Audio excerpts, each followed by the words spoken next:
Shalom, Bapak Ibu, saudaraku yang Tuhan kasihi. Di tengah pekan ini kita patut bersyukur untuk kasih dan penyertaan Tuhan kepada kita. 23 hari lamanya di bulan September ini, kasih penyertaan Tuhan menjadi bagian yang kita alami, kita rasakan dan kita nikmati bersama. Pemeliharaan dan kasih dari Tuhan yang kita nikmati itu, baiklah kita syukuri dalam ibadah di keluarga kita masing-masing. Dalam kesempatan kita menghayati karya dan penyertaan Tuhan yang terus hadir dan dialami di sepanjang hidup kita. Di kesempatan tengah pekan ini, Ibu Bapa dan saudara-saudara yang Tuhan kasihi, bersama dengan keluarga yang kita kasihi pula, saya ingin mengajak kita untuk kembali mendengarkan dan merenungkan firman Tuhan. Namun sebelumnya, mari kita bersama-sama berdoa, memohon pertolongan dan hikmat dari Allah. Mari kita berdoa. Tuhan Allah yang maha baik, Allah yang menyertai kami tanpa batas dan tanpa mengenal lelah, kami bersyukur kepadamu jika di tengah pekan ini kembali kami dapat datang merendahkan diri di hadapan Tuhan seperti hari-hari yang lain. Namun di tengah pekan ini kami datang dalam upaya kami untuk tetap terus menghayati akan campur tangan Tuhan di tengah-tengah kehidupan kami. Bersama dengan keluarga kami masing-masing yang ada di rumah tinggal kami menaikkan bakti, kami menaikkan puji dan sembah kami. Dan sesaat lagi, di tengah bakti, pujian dan sembah yang kami lakukan bersama anggota keluarga, kami juga akan mendengarkan sabda Tuhan. Tuntun kami dengan hikmat-Mu Tuhan.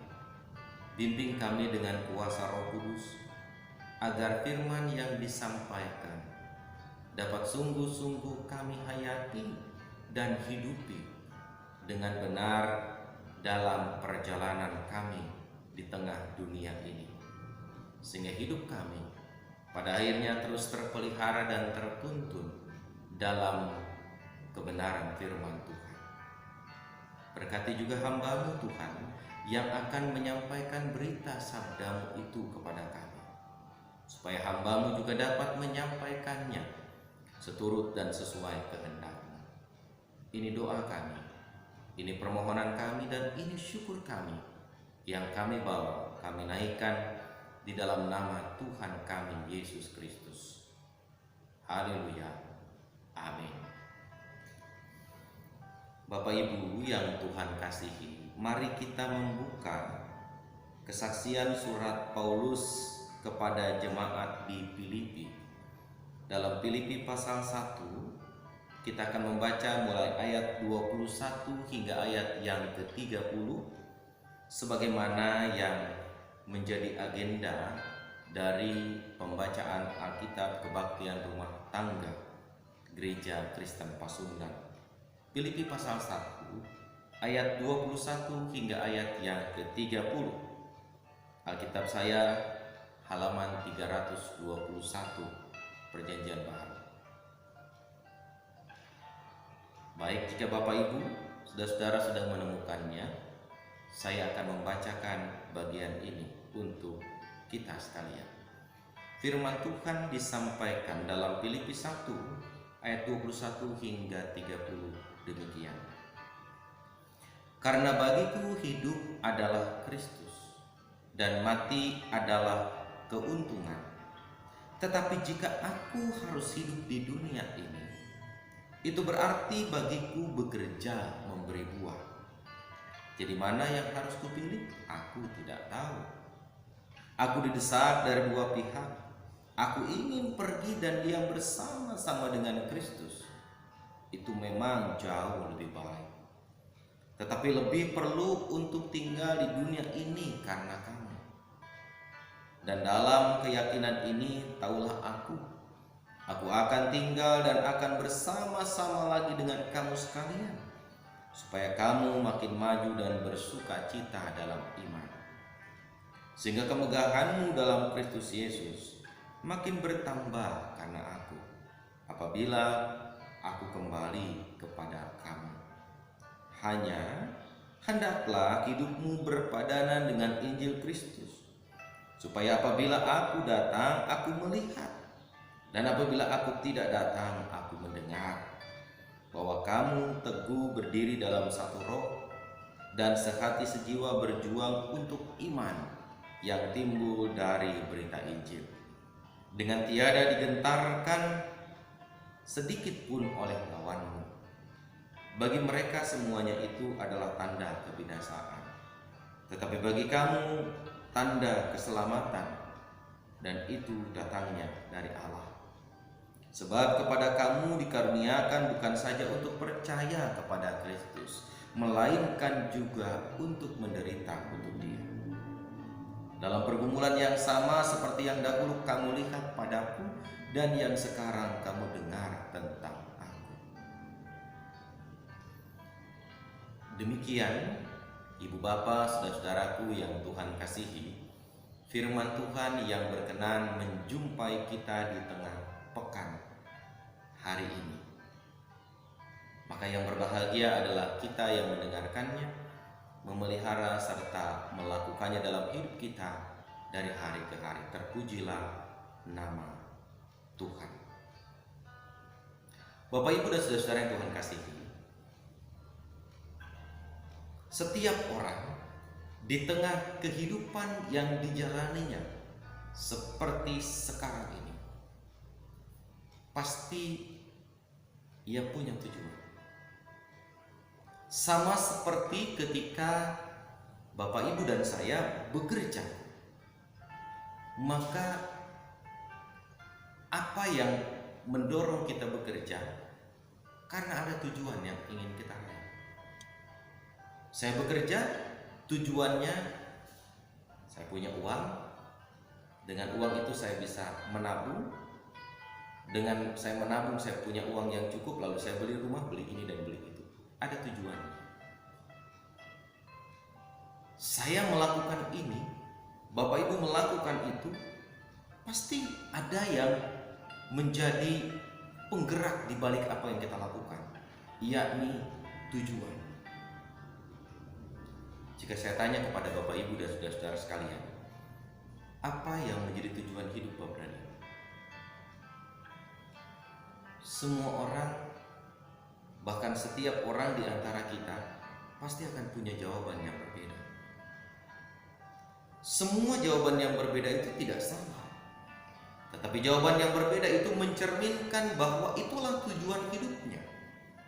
Sehingga ketika dia melakukan pekerjaan begini, pekerjaan begitu, melakukan hal yang lain lagi, karena ingin agar tujuan hidupnya bisa segera terwujud dan tercapai. Sama halnya Ibu Bapak, saudara-saudara, pertanyaan tentang untuk apa kita bekerja, untuk apa Bapak Ibu melakukan ini dan itu, pasti ada tujuannya.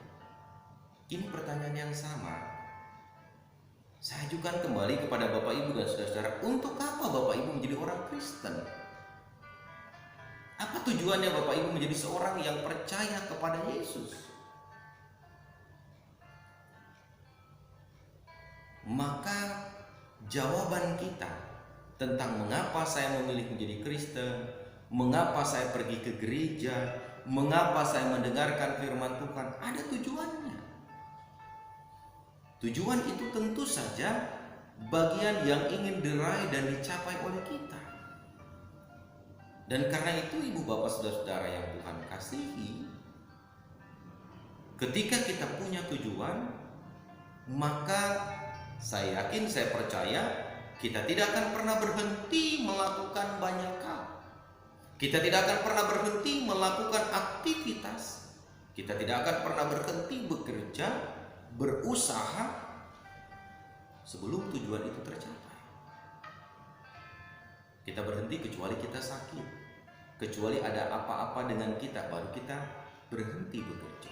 Tapi selama orang itu sehat, selama kita sehat, selama fisik kita baik, maka sejatinya setiap orang, Bapak Ibu Saudara-saudara, ketika dia masih punya tujuan, ketika tujuannya belum terwujud dan belum tercapai, maka dia harus mengusahakannya.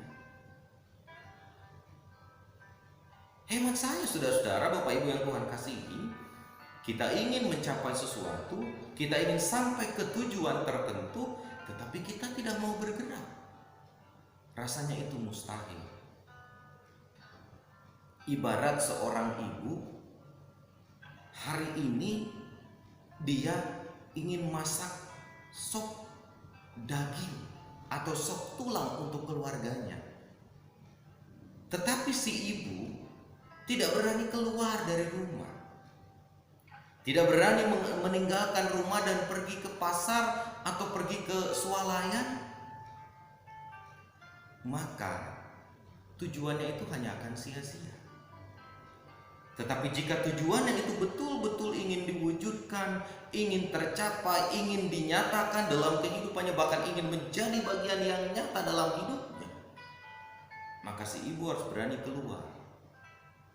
Era pandemi dengan penyebaran COVID-19 di mana-mana seharusnya tidak menghambat si ibu untuk keluar. Kenapa saya bilang seharusnya tidak menghambat? Selama si ibu mampu memperlengkapi diri dengan baik, menjaga dan mengikuti tatanan protokol kesehatan yang baik demi mewujudkan tujuannya, artinya hadirnya sop daging untuk keluarga, dia pasti akan melakukannya.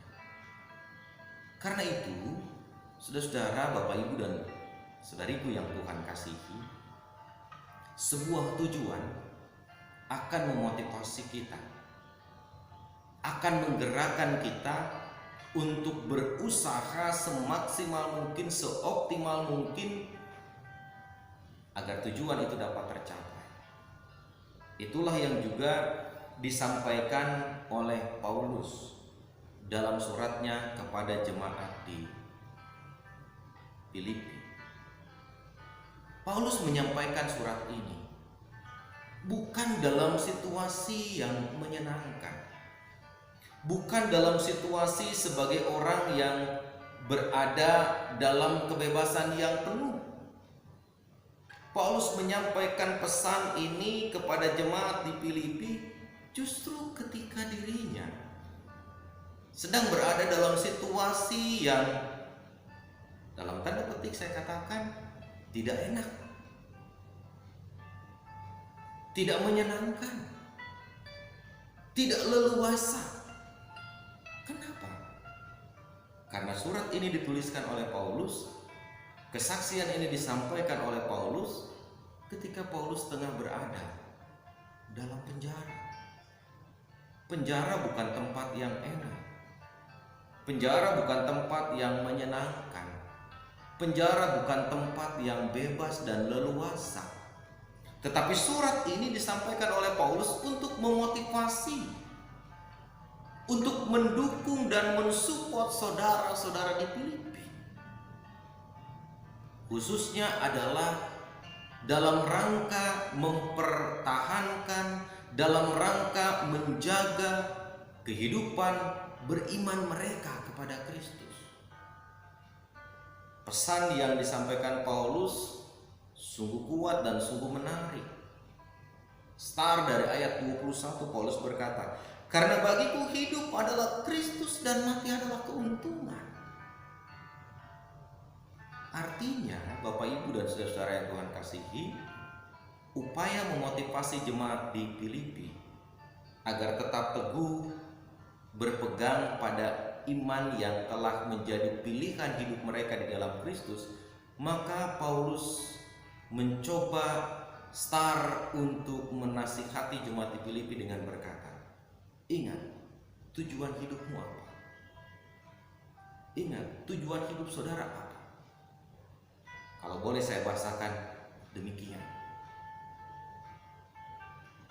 Sama seperti yang dituliskan dalam kesaksian Alkitab bahasa Indonesia sehari-hari. Karena tujuan hidup saya adalah Yesus, mati adalah keuntungan. Tujuan hidupnya Yesus.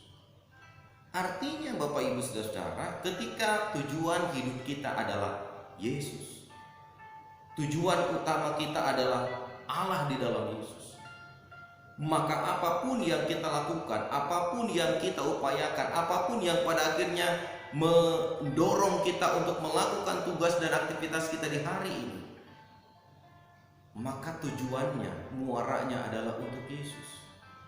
Kalau muaranya untuk Yesus, tentu saja hidup ini, hidup saya dan Bapak Ibu Saudara-saudara adalah hidup yang harusnya berbuah, adalah hidup yang seharusnya mendatangkan makna dan arti bagi sesama. Sehingga dengan demikian orang yang hidupnya ditujukan dan diarahkan kepada Yesus, maka segala sesuatu yang dia jalani, yang dia tempuh, yang dia lalui di tengah-tengah kehidupannya, itu tidak seharusnya menghambat dia dan menghalangi dia atau menghalangi kita untuk berhenti mencapai tujuan akhir hidup kita. Sehingga dengan demikian, ibu bapak saudara-saudaraku yang Tuhan kasihi, Paulus menyampaikan pesan. Sesungguhnya dia didesak dari dua pihak. Desakan itu digambarkan oleh Paulus. Pertama, dia ingin sudahlah selesai saja perjalanan hidupnya di dunia ini dan tinggal bersama-sama dengan Kristus, karena itu jauh lebih baik, jauh lebih menyenangkan, kata Paulus. Tetapi dia memikirkan juga bahwa hidupnya sekarang di dunia, keberadaannya sekarang bersama-sama dengan kita, bersama-sama dengan jemaat di Filipi, bersama-sama dengan komunitas orang percaya. Maka menurut Paulus, lebih baik saya kalau begitu adalah tetap berada di tengah-tengah dunia ini untuk terus memelihara iman, memelihara keyakinan, memelihara panggilan hidupnya. Dan karena itu Paulus mengingatkan juga kepada saudara-saudara di Filipi, ketika orang percaya meletakkan dan mengutamakan tujuan hidupnya adalah Kristus, maka dikatakan oleh Paulus, syaratnya, kuncinya supaya kita dapat menjalani hidup dalam sebuah perjalanan hidup yang penuh dengan perjuangan untuk kemudian sampai pada kemenangan tujuan hidup kita di dalam Kristus itu, maka Paulus menyampaikan persyaratan. Pertama, hendaklah hidupmu berpadanan dengan Injil Kristus. Jadi, ketika Kristus menjadi tujuan hidup kita, tujuan hidup saya, tujuan hidup Bapak Ibu, maka langkah-langkah kita haruslah berpadanan dengan nilai-nilai pengajaran kekristenan itu sendiri. Haruslah berpadanan dengan keteladanan Kristus itu sendiri. Supaya apa? Supaya apabila aku datang, aku melihat. Artinya sikap hidup kita, perilaku kita betul-betul diperlihatkan dan dinampakkan sebagaimana tujuan yang ingin dicapai. Antara tujuan dengan perilaku, dengan tindakan, itu harusnya punya keselarasan. Kita tidak mungkin bisa mencapai tujuan ketika proses yang harus ditempuhnya, ketika perjalanan yang harus dijalaninya tidak selaras dengan tujuan yang ingin dicapai. Contohnya begini Bapak Ibu dan Saudara, kita ingin pergi ke Bandung, tapi perilaku kita, tindakan kita, perbuatan kita tidak mencerminkan seperti orang yang mau pergi ke Bandung. Padahal jelas tujuan kita adalah ke Bandung. Tujuan kita ke Kota Bandung, tujuan kita ke sana. Tapi kita bertindak, berbuat, berperilaku tidak mencerminkan seperti tujuan mau ke sana. Kita pergi ke Cikampek, kita pergi ke Sukamandi, kita pergi ke Pamanukan dan seterusnya. Putar-putar. Sampai akhir kita balik lagi kemudian ke Subang, ke Kalijati dan seterusnya. Bukan itu. Ketika fokus kita adalah Kristus, maka perlihatkanlah kualitas hidup yang mencerminkan tujuan kita kepada Kristus itu betul-betul sedang diwujudkan. Yang kedua, Bapak Ibu dan saudara-saudara yang Tuhan kasihi, kita juga diingatkan menurut bagian yang kita baca agar kita juga bisa hidup sehati. Oleh karena itu, Bapak Ibu dan saudara-saudaraku yang Tuhan kasihi, Paulus mau mengajak kepada kita. Ketika saya dan Bapak Ibu punya tujuan hidupnya untuk Kristus, maka kita harus berusaha untuk sehati berjuang di dalam iman. Sehati mempertahankan iman yang telah kita terima dan kita hayati dan datang dari berita Injil itu sendiri, dari Kristus itu sendiri. Sehingga motivasi kita akan terus terjaga dan terpelihara dengan baik. Memang Bapak Ibu dan saudara, hidup dengan mengarahkan tujuan kepada Kristus harus diakui bukan sebuah proses yang mudah. Bukan dalam realitas yang tidak gampang. Tapi justru hidup untuk terus diarahkan pada Kristus itu hidup yang penuh dengan tantangan. Hidup yang penuh dengan berbagai dinamika. Paulus sendiri mengatakan hal itu. Ketika dia dulu beralih iman, beralih kepercayaan dari orang yang tidak percaya, dari orang yang tidak meyakini, menjadi orang percaya dan menjadi orang yang sungguh-sungguh meyakini, bahkan menghidupi dengan terus berkarya untuk memberitakan Injil Kristus itu bukan hal yang mudah. Bahkan untuk tetap bertahan dalam keyakinannya seorang yang percaya kepada Kristus itu menuai banyak tantangan, menuai banyak kecaman. Ada banyak lawan yang tidak menyukai. Begitu juga dengan kita. Ketika kita berusaha untuk mengarahkan hidup kita terus-menerus setiap waktu, setiap saat, hanya tujuannya adalah untuk Kristus, untuk kemuliaan Dia.